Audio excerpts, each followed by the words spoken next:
How about that FEMA report? What does Engineering Magazine say about it? FEMA investigation is a half-baked farce, Bill Manning says, that may already have been commandeered by political forces whose primary interest, to put it mildly, lie far afield of full disclosure. The structural damage from the planes and the explosive ignition of jet fuel in themselves were not enough to bring down the towers. How about that NIST report? We got $20 million and 3 years. What happened with our tax dollars? Their task was to determine how and why World Trade Center 1 and 2 collapsed and how and why World Trade Center 7 collapsed. Let's look at their objective. The focus of the investigation was on the sequence of events from the instant of aircraft impact to the initiation of collapse for each tower. For brevity in this report, this sequence is referred to as the probable collapse sequence. It doesn't actually include the structural behavior of the tower after the conditions for collapse initiation were reached, and collapse became, they say, inevitable. Wait a minute. You're going to spend 3 years and $20 million, and you're going to model every turbine in the airplane, and you're going to stop the entire investigation before the real action begins, right when the point where you're going to stop at the point where the truss was sagging and pulling in the first column, and you're just going to stop your analysis? How many engineers did you have working on this? And what are you concluding? They have 10,000 pages in this report. This is the half page that explains everything after that. No analysis. Let's see their conclusion. The structure below the level of collapse initiation offered minimal resistance to the falling building mass at and above the impact zone. Structural engineers do this every day. This is not rocket science. You have the known weight of this building mass. You have what are known columns below it in order to resist it. You put the building up there and you let it go in your models and you calculate what the resistance is. Why didn't they do it? Could it be because they knew darn well that it would not have collapsed at all? Wait, what was the report title? Final Report on the Collapse of the World Trade Center Twin Towers. Probably should have called it Final Report on the Initiation of Collapse. They also cast doubt on their own theory. They say to us in a letter to our request for correction, which several of us applied for and have yet to see adequate results from, we are unable to provide a full explanation of the total collapse of the Twin Towers. Thank you. We think so too. Prompting Jim Hoffman to write Building a Better Mirage, NIST's 3-year, $20 million cover-up of the crime of the century, in which he documents numerous unfounded assumptions. He documents that it's a mountain of distraction. They'll never read all this stuff. It's a tin rat. 10,000 pages, 1,000 pages modeling the airplanes. And as I mentioned, only half a page on their core presumption. Classic progressive collapse. How can it be classic if it's never before happened in history? As if some initiating element in a steel frame building caused the rest of it to ever collapse.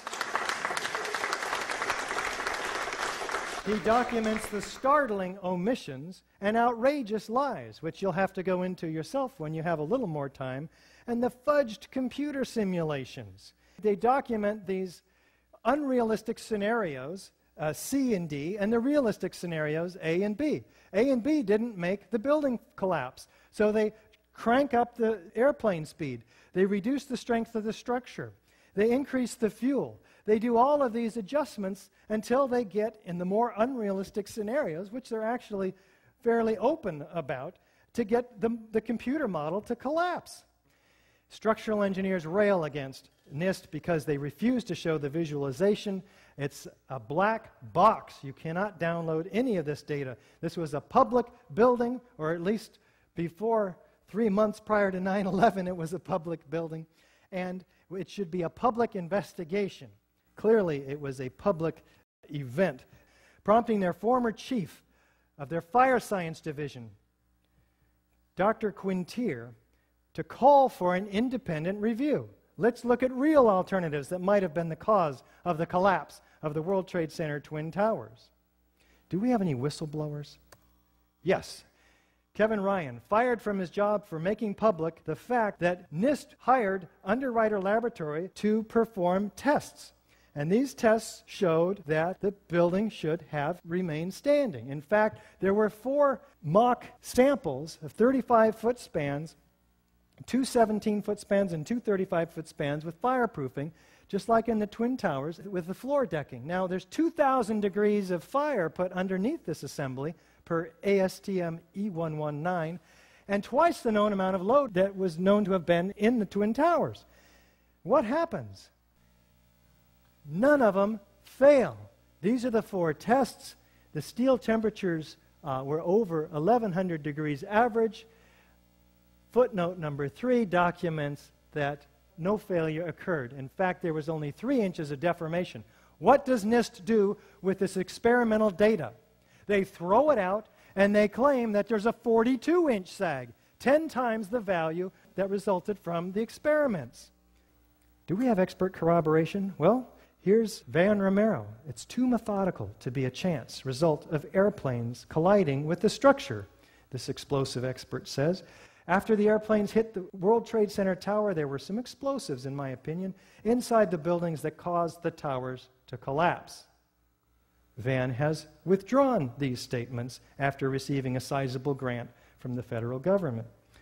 Mike Taylor, a demolition expert, looked like classic controlled demolition. Collapse of the Twin Towers mirrored the strategy used by demolition experts. How about this structural engineer, Ron Brookman? Explosive clouds of dust and debris moving horizontally and vertically upward as the collapse of World Trade Center 1 and 2 are just beginning does not look anything like a heat-induced gravitational collapse mechanism. Why a complete collapse of the Twin Towers became inevitable? Why would all 110 stories drop straight down to the ground in 10 seconds, pulverizing the contents? None of the official reports address the issue of total collapse. William Rice, structural engineer, also with Architects and Engineers for 9/11 Truth. The prevailing theory would have us believe that each of the Twin Towers inexplicably collapsed upon itself, crushing all 287 massive columns on each floor while maintaining a free fall speed as if the 100,000 or more tons of supporting structural steel framework underneath didn't even exist. How about David Scott, structural engineer with AE 9/11 Truth? Near free fall collapse violates laws of physics. You can memorize that one. How about Scott Granger, fire protection engineer with AE 9/11 Truth? All 3 collapses were very uniform in nature. Natural collapses due to unplanned events are not uniform. How about Ed Muniak, with us today, fire protection engineer? The fires were very weak, oxygen-starved as evidenced by the black smoke. Steel temperatures were low. All 3 World Trade Center collapses have no resemblance to any previous high-rise fire. How about Mathis Levy, who later joined the FEMA team? You've seen many of the managed demolitions where they implode a building and they cause it essentially to fall vertically because they cause all of the vertical columns to fail simultaneously. That's exactly what it looked like, and that's what happened. That's what happened? What happened, Mathis, after you joined the FEMA team? Did you look for controlled demolition with your initial hunch? No. Neither did this gentleman, Ronald Hamburger, who also joined FEMA after saying, "It appeared to me that charges had been placed in the building." Never looked for controlled demolition. How about foreknowledge of these 2 buildings? FEMA was on site with their exercise tripod 2. They had hundreds of people from FEMA, federal government, and the State Office of Emergency Management. They were getting ready for a drill in downtown Manhattan for a biochemical attack. This is per New York Mayor Giuliani. Tom Kenny from FEMA says, "We arrived late on Monday night, went right into action on Tuesday." Coincidence? Maybe. Mayor Rudolph Giuliani. I went down to the scene and we set up headquarters at 75 Barclay Street, which was right there with the police commissioner, the fire commissioner, the head of emergency management. And we were operating out of there when we were told that the World Trade Center was going to collapse. Who gave you that warning? Did you warn the firemen and women? We have plenty of video evidence you've seen, and this suggests all the features of a classic controlled demolition with those exceptions which are atypical of classic controlled demolition. None of these features can be accounted for by fire, let alone all 10 of them. We have supporting evidence.